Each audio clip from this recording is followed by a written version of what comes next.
This video is brought to you by FLEXIMOUNTS. Link will be in the description box. FLEXIMOUNTS sent us this garage storage. We mounted it to the walls and look what has happened.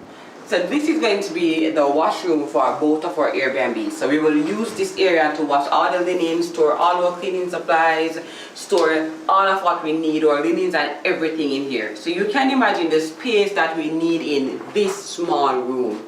FLEXIMOUNTS sending us this particular garage storage mount has given us the opportunity to store away all of our bulk stuff. Up there stuff, out of the way. Yeah, down here is clear.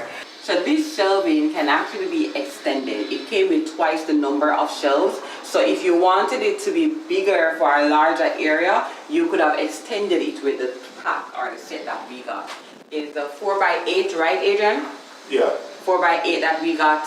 So it not only is it expandable to the side or to the back, but you can also adjust the height. Down. So you can carry it down Yes. or up if you wanted. Yes. It comes with additional extension metal that you can carry down if you want, adjust the height, Yeah. whatever you want. Yeah, so if you have taller ceilings, Yep. perfect. You know, you can put that and you extend it to whatever height you want, as Cass said. Exactly. So the FLEXIMOUNTS storage racks, link will be in the description box. Alright? Check it out, guys. It's an awesome buy.